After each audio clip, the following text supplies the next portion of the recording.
is 10:30 p.m. on September 23rd, 1779. The North Sea is a black heaving cauldron off the coast of Flamborough Head, England.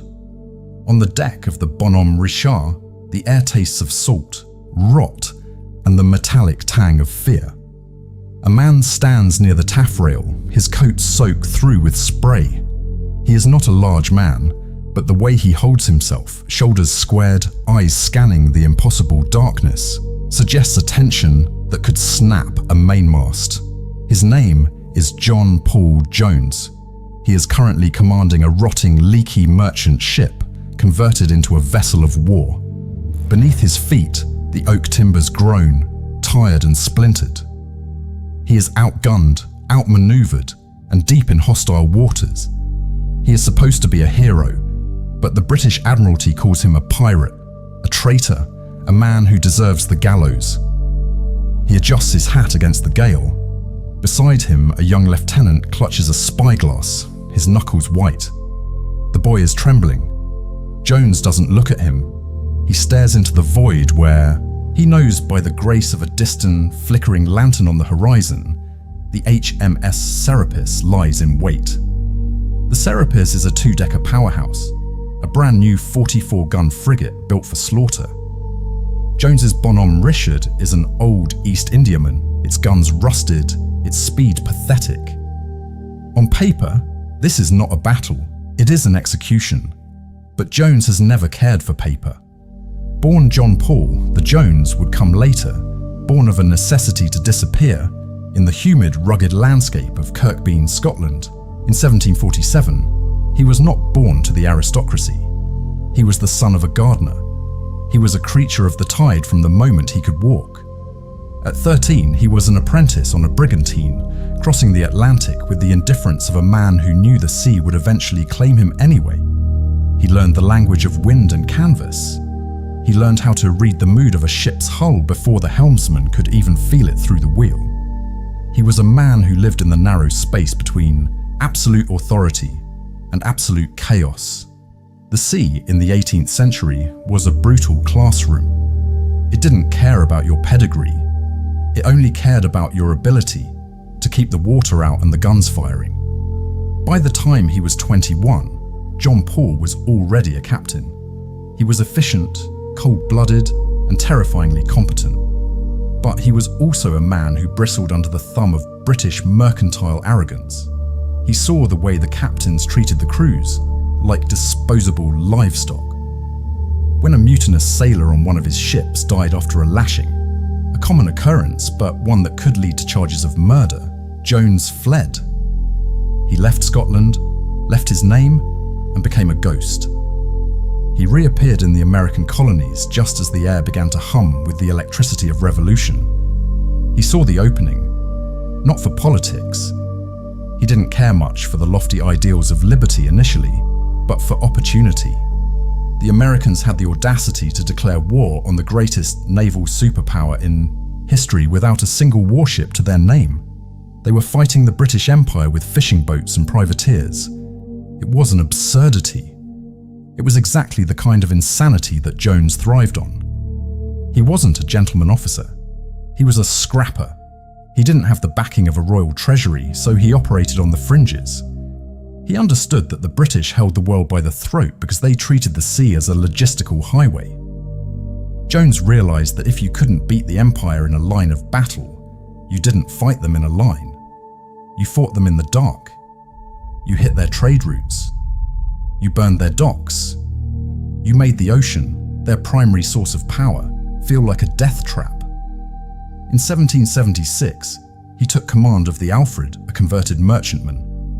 It was slow, cumbersome, and handled like a pregnant sow, but it had teeth. Jones spent his days studying the mechanics of the vessel. He knew exactly how many seconds it took to bring the portside broadside to bear. He knew the specific sound the rigging made when the wind hit 30 knots, a low, mournful whistle that warned of a coming squall. He obsessed over the crew, drilling them until they could reload the 9-pounders in the pitch black of a moonless night. He didn't just want a crew, he wanted an extension of his own nervous system. But the path to the North Sea was not a straight line. It was a jagged trail of near disasters. Consider the raid on Whitehaven. It was April 1778. Jones, commanding the Ranger, decided to strike at the heart of the British coast, a place that felt entirely unreachable by a colonial rebel. He sailed into the harbour with a single longboat, a handful of men, and a pocket full of fire. The goal? To torch the shipping, to bring the war to the very doorsteps of the British merchant class, to show them that no harbour was safe, that the Empire's moat was porous. It was a reckless, desperate gamble. He burned a ship, but the wind shifted, threatening to turn the raid into a self-immolation. His men scrambled, confused, some wanting to cut and run, others paralysed by the sheer audacity of the act. Jones stood on the quay, the smell of sulphur and tar thick in his throat, and barked orders that cut through the panic like a razor. He knew the psychology of terror. If you act like you belong there, if you move with the absolute certainty of a man who has already won, the enemy will hesitate. And in that hesitation, you win. They escaped, but the British were incensed. A pirate raiding their home waters. It was an insult that demanded blood. Which brings us back to the Bonhomme Richard. The name itself is a gesture of profound irony. It translates to Goodman Richard, a nod to Benjamin Franklin's Poor Richard's Almanac. Franklin, the American envoy in Paris, had lobbied the French to give Jones a ship. The French, wary of the American ability to actually win a fight, handed him a rusted, converted East Indiaman. It was a floating wreck. Its primary armament consisted of 18-pounder guns that were so old and decrepit, the master gunner warned that if they were fired, they would likely explode and kill the gun crews rather than the enemy. The ship was a disaster. The hold leaked. The mast was sprung. The sails were patched with mismatched canvas. And yet, when Jones stepped onto the deck, he didn't see a wreck. He saw a weapon. "I wish to have no connection with any ship that does not sail fast," he had once written. But he had no choice. He had to make this floating coffin move. He spent weeks in the French port of Lorient, personally inspecting the caulking, the rigging, the powder magazines. He treated the ship like a mistress he was trying to seduce and a soldier he was trying to break. Now, on this night in September, the reality of that preparation is being tested. The Serapis has spotted them. Captain Richard Pearson of the Serapis sees the silhouette of the Bonhomme Richard and recognizes a target of opportunity. He knows this ship. He knows of this pirate Jones. Pearson maneuvers his ship with the grace of a master fencer. He has the wind gauge, the superior position that allows him to choose when and where to strike. The distance between them is closing. 600 yards, 500. The sea is churned into white foam by the prow of the Serapis. Jones stands on the quarterdeck of the Richard. He can hear the rhythmic slap of the waves against the hull, a sound that feels like a heartbeat counting down. He knows his own guns are inferior. If he engages in a traditional broadside, he will be shattered in 20 minutes. The 18-pounders in the Richard's lower deck are the only things capable of punching through the Serapis' oak, but they are the ones most likely to explode if used improperly. "Hold fire," Jones commands. His voice is tight, devoid of emotion. The crew is a motley collection of volunteers. French Marines, American sailors, even a few British deserters who know that if they were caught, the noose is the only outcome. They are tired. They have been at sea for weeks, surviving on hardtack, crawling with weevils and salted beef that was as tough as shoe leather. They are watching their captain. They see the calmness in his posture, the way he doesn't flinch as the Serapis draws closer. The Serapis hails them through a speaking trumpet. "What ship is that?" Jones doesn't answer. He waits. He waits until the Serapis is so close he can see the gleam of the officer's buttons on the deck. He needs to close the gap. He needs to turn this duel of cannons into a brawl of men. The Serapis fires. The sound is a rolling thunder that seems to vibrate the very water beneath them. broadside of iron spheres tears through the air. The Bonhomme shudders. A splintering crash echoes as a ball smashes through the bulwarks. Men scream, a high, thin sound that is instantly swallowed by the roar of the ocean. The air is suddenly filled with flying wood, jagged teeth of oak that act like shrapnel. Jones doesn't duck. He keeps his gaze locked on the Serapis.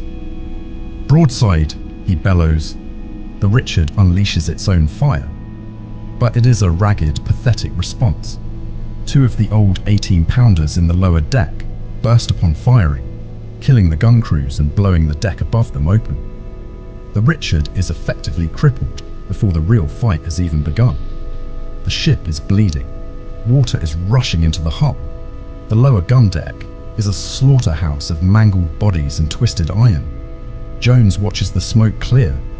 He looks at his ship, taking on water, its main battery neutralized, its crew panicking.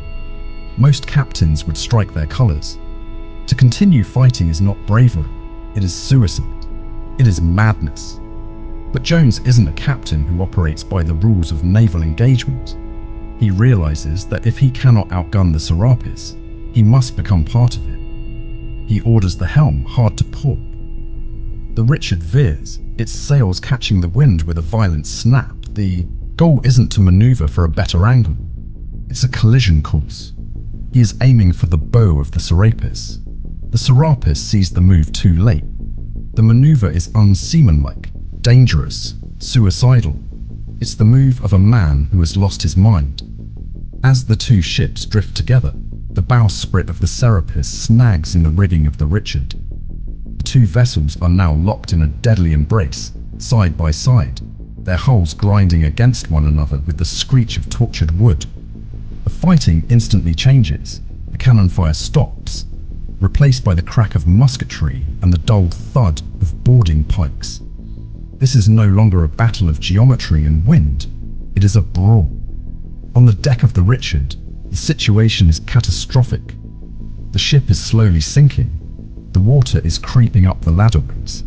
The prisoner-holding area in the hold has been opened by the water, and hundreds of British captives are scrambling onto the deck, screaming, some fighting the American crew, some just trying to keep from drowning. In the chaos, the Richard's master-at-arms begins to haul down the American flag to surrender.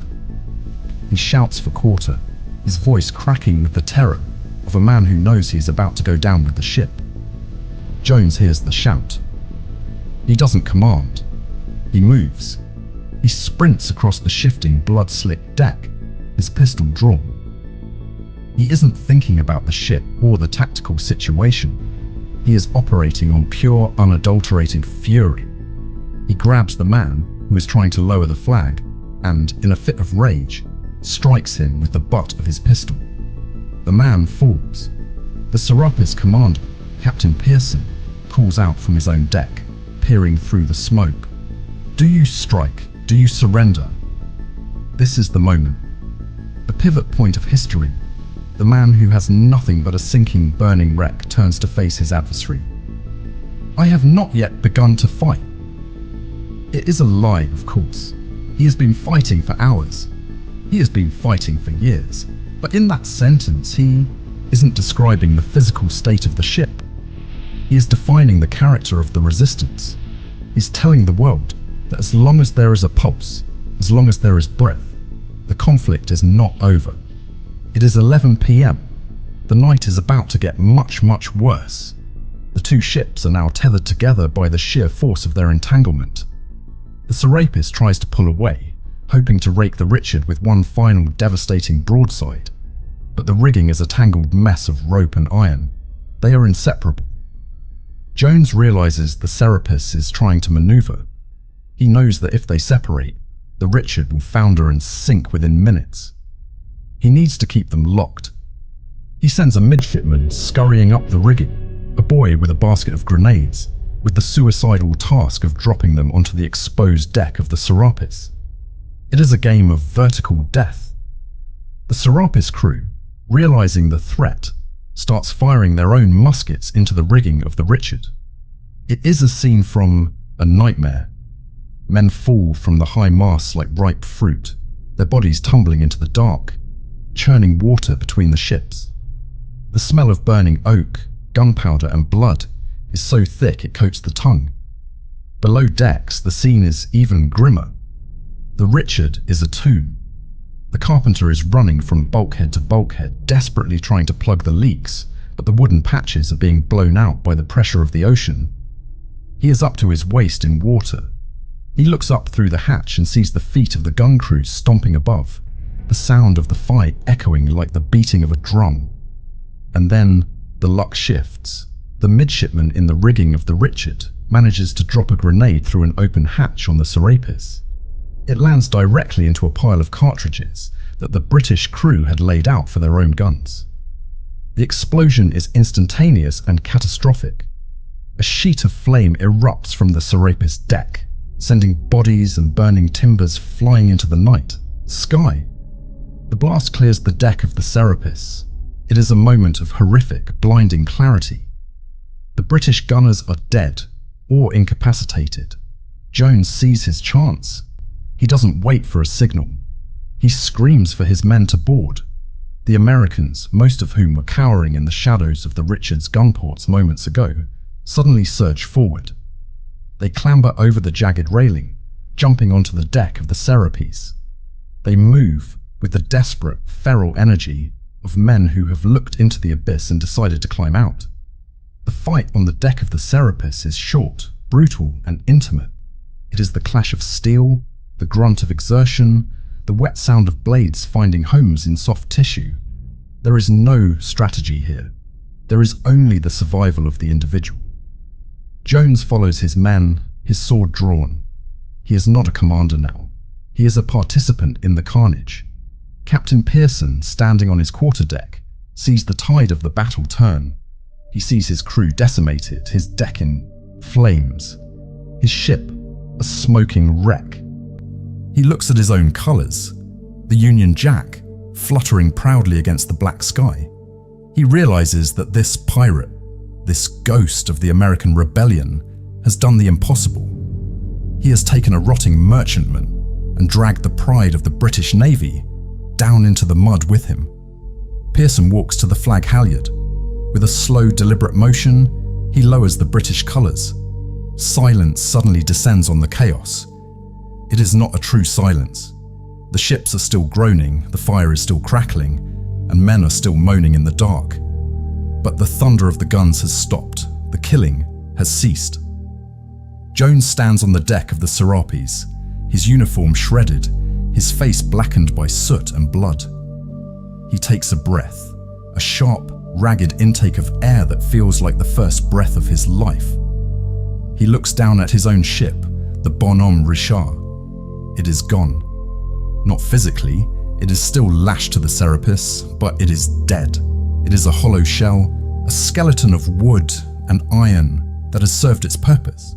It has carried its cargo of hate and defiance to the very end, and now it is resigning itself to the sea. The victory is hollow in the most profound way.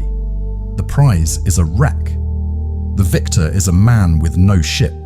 The crew is a collection of survivors and corpses. But it is a victory nonetheless. In the cold grey light of the following morning, the reality of the situation settles in. The Bonhomme Richard begins to tear itself apart. The sea, finally reclaiming its own, pulls at the weakened hull. Jones spends the day overseeing the transfer of his men to the Serapis. It is a somber procession. The wounded are carried on makeshift stretchers, their faces pale and drawn. As the sun climbs higher, the Richard heels over. Its mainmast, the spine of the ship, snaps with a sound like a gunshot. The vessel slides beneath the waves, taking with it the secrets of the dead and the pride of the British Empire. John Paul Jones stands on the rail of the Serapis, watching the last of the Richard vanish into the deep. He doesn't cry, he doesn't smile, he simply watches. He has written his name in the ledger of history, but the ink is blood. He knows what happens next. The British will not let this go. They will hunt him. They will paint him as a monster, a pirate who defies the laws of war and the conventions of naval combat. They will put a price on his head that will make him a pariah in every port in Europe. He has survived the Serapis. He has survived the sinking of his own ship. But he has yet to survive the fame that is about to follow him. He has yet to face the politics of the new nation he claims to serve, a nation that doesn't quite know what to do with a man as volatile, as brilliant, and as dangerous as John Paul Jones. He turns away from the railing and walks toward the helm of the Serapis. He places his hand on the wheel. It is polished, clean, and responsive, a far cry from the rotting timber he has just. Ahead, toward the horizon. The wind is ahead toward the horizon. The wind is picking up, whipping his hair back from his face. He is a man with no country, no ship, and no future, and yet he has never felt more like the master of his own fate. The legend has only just begun to breathe. The Dutch port of the Texel offered no sanctuary, only a new kind of cage. As the Serapis limped into harbour, listing heavily and trailing the debris of a broken fleet, the world didn't celebrate a triumph.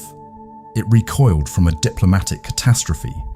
John Paul Jones stood on the quarterdeck, his uniform caked in salt and dried blood, watching the Dutch authorities scramble. They were paralysed. To harbour him was to invite the wrath of the British Empire. To turn him away was to potentially offend the French, who were now quietly backing the American cause. He had spent his life fighting for recognition, but now that he had achieved the impossible, he found himself a pariah. He was the pirate of the North Sea.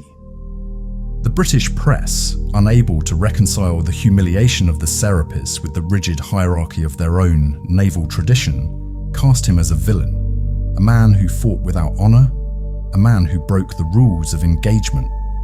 They painted him as a monster, and in the polite salons of Europe, the label stuck. Jones spent weeks in the Texel, effectively under house arrest, waiting for orders that didn't come, watching his crew dwindle as the harsh reality of their situation set in. The euphoria of the victory began to sour, replaced by the slow, grinding friction of bureaucracy. When he finally returned to the United States in 1781, he arrived as a living legend, yet a stranger to the new nation he had helped create. The American public hailed him as a titan, the man who had brought the war to the very doorstep of the tyrant king. But the halls of Congress were different. The men who held the purse strings and the political power were cut from a different cloth. They looked at Jones and saw not a hero, but a volatile, unpredictable variable. He was a man of action in a room full of men of compromise. He demanded pay for his crew. He demanded a command worthy of his rank. He demanded accountability for the political maneuvering that had left him stranded in Europe. He didn't realize that in the new America, the revolutionary fervor was already cooling into the rigid structure of governance. The pirate was too sharp, too loud, and too brilliant for a peacetime navy that was being dismantled to save money. He was pushed aside, offered ceremonial titles, and kept at arm's length. He found himself walking the streets of Philadelphia, a man who had commanded the most desperate battle of the age, now struggling to find purpose in a society that preferred quiet order to the chaotic brilliance of his wartime genius. It was this frustration, this gnawing sense of being unmoored, that drove him back to the only place he felt understood, the sea. But there were no American ships left to command. The Continental Navy had been sold off, its frigates broken up for parts or returned to the French. Jones was a captain without a vessel, a lion without a territory. When the offer came from the Russian Empire, it seemed like an escape. Catherine the Great, the formidable Empress of Russia, was building a modern navy to challenge the Ottoman Empire. She wanted men of action. She wanted the American pirate who had humbled the British. She promised him a command, a rank of rear admiral, and the resources to turn a stagnant fleet into a hammer. For a man like Jones, who had spent his life in the shadow of the British Admiralty, the Russian offer was a siren song. He arrived in St. Petersburg in 1788 to find a world of velvet and steel. The Russian court was a labyrinth of intrigue, where power was not measured in, naval victories but in proximity to the throne. He was a fish out of water. His Russian counterparts, aristocrats who had bought their commissions and held their positions through family lineage, viewed him with a mixture of suspicion and thinly veiled contempt. He was a mercenary, a foreigner, an upstart who thought that competence mattered more than a pedigree. The reality of his service was a repetitive, brutal cycle of frustration. He was sent to the Black Sea to command a flotilla in the Lyman campaign. The water was shallow, the conditions were hellish, and the command structure was a tangle of competing egos. He was placed under the authority of Prince Grigory Potemkin, a man of immense influence but questionable military judgment. The Battle of the Lyman in the summer of 1788 would be his final true test as a commander. The situation was desperate. The Ottoman fleet, far superior in numbers and weight of metal, blocked the passage. The Russian ships were pinned against the shore, vulnerable, disorganized, and morale was shattering. The local commanders were terrified. They wanted to retreat, to wait for reinforcements, to do anything but engage. Jones looked at the layout of the Lyman and saw exactly what he had seen at Flamborough Head, a trap that could be turned into a killing field. He understood the currents, the depth, and the psychology of the Ottoman captains who believed the Russians were too timid to fight. He ignored the orders of his superiors who wanted caution, and instead, he drove his squadron forward. He moved with the same reckless, calculated precision that had defined his career. He utilized the shallows, forcing the heavier Ottoman ships into positions where their deep hulls scraped the mud. He ordered his captains to hold their fire, wait, and then unleash everything at point-blank range. The engagement was a slaughter. He didn't just defeat the Ottoman fleet, he shattered it. He drove their ships onto the sandbars, set, their powder magazines ablaze, and turned the serene waters of the Lyman into a graveyard of burning timber and sinking iron. For one glorious final moment, he was back on the deck of the Bonhomme Richard. He was the master of his domain, his voice cutting through the smoke, his orders executed with the precision of a surgeon. But the victory was his undoing. In the wake of the triumph, the sycophants and the schemers at the Russian court moved to destroy him. They couldn't defeat him in battle, so they defeated him in the files. They accused him of incompetence, they accused him of immorality. They whispered in the Empress's ear that the American was a liability, a loose cannon who couldn't be controlled. Potemkin, jealous of the attention Jones had received, sidelined him, stripped him of his command, and left him to rot in the backwater of the Russian administration. Jones found himself a prisoner of his own success.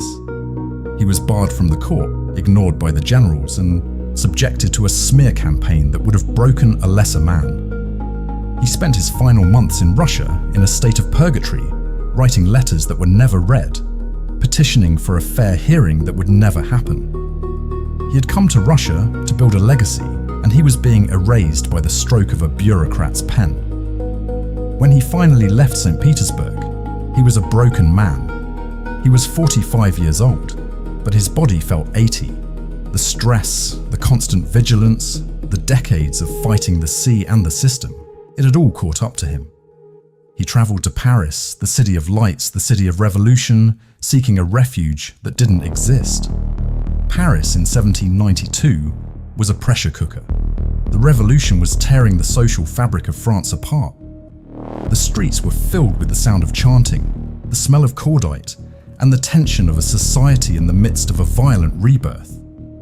Jones, once a darling of the French aristocracy, was now an anomaly.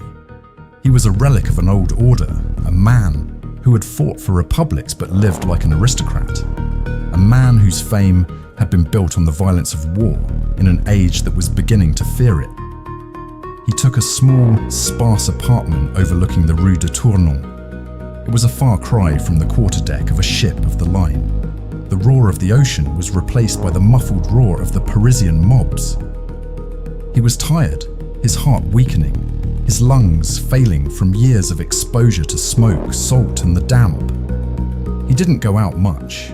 He sat by the window, watching the city change. He was alone. The women he had loved were distant. The friends he had made were either dead or consumed by the politics of the terror. He was a ghost haunting his own life. The end, when it came, was quiet. It was the antithesis of the thunderous, violent life he had led. On the 18th of July, 1792, John Paul Jones, the terror of the British Admiralty, the man who had stared down the Serapis and refused to surrender, the admiral of the Russian fleet, died, alone in his bed. There was no cheering crowd, no final broadside, no heroic death at the hands of an enemy. He died as a forgotten man in a foreign city that was too busy with its own collapse to notice. His body was found by his maid. He was buried in a simple grave, his name quickly fading from the public memory, his exploits drifting into the realm of legend and exaggerated myth. But history has a way of circling back. For over a century, he lay in a forgotten corner of Paris, the soil settling over his bones as the world he fought for transformed beyond recognition. He was a secret, a buried truth in the heart of a city that had tried to tear itself down. It wasn't until 1905, when an American ambassador, obsessed with the legend of the father of the American Navy, began to dig, that Jones was finally found.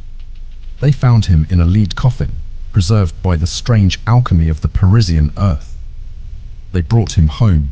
They didn't bring him back as a pirate. They didn't bring him back as a mercenary. They brought him back as a hero.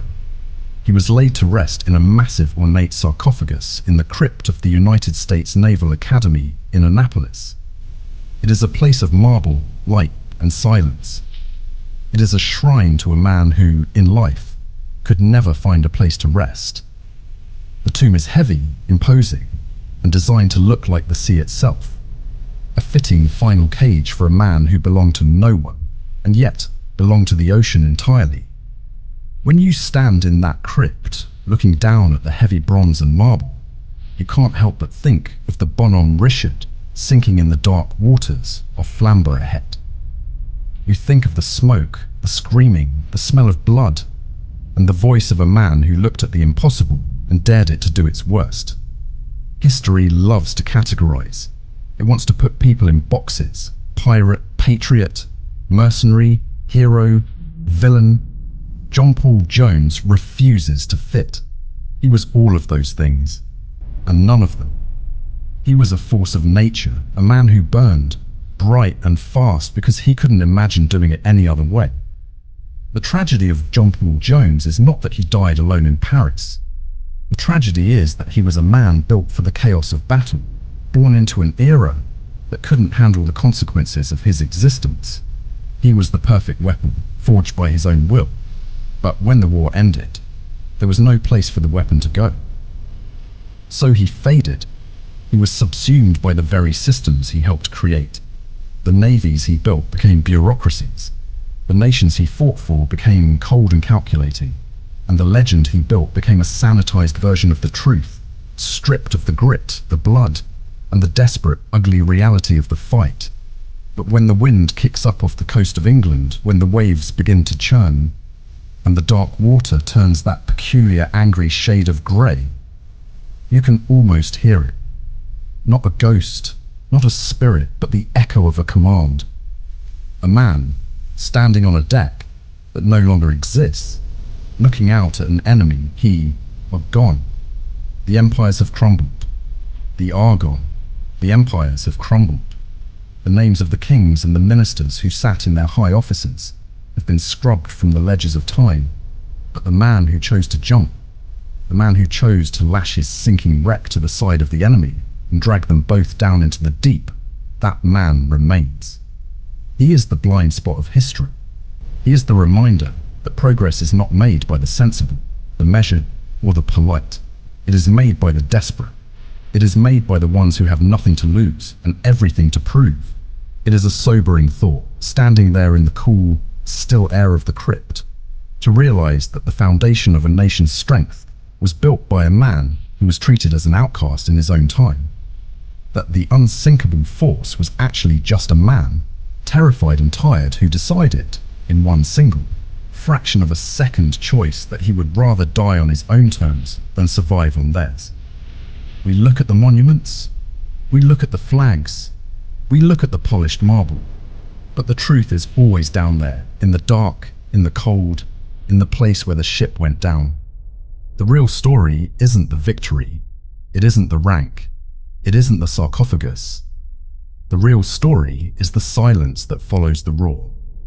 It is the moment when the last cannon falls silent, the smoke clears, and you are left with nothing but the ocean, the cold, and the knowledge that you are still standing. John Paul Jones didn't fight for the United States. He didn't fight for Russia. He didn't fight for a king. He fought for the only thing that a man ever truly owns, his own defiance. And as the years turn into centuries, as the history books are written and rewritten, as the names of the battles blur into a single, unending tapestry of human ambition and failure, his defiance is the one thing that refuses to be quiet. He is the shadow in the water, the ping on the radar that shouldn't be there, the sudden, unexplained shudder in the hull of a ship that thinks it's safe.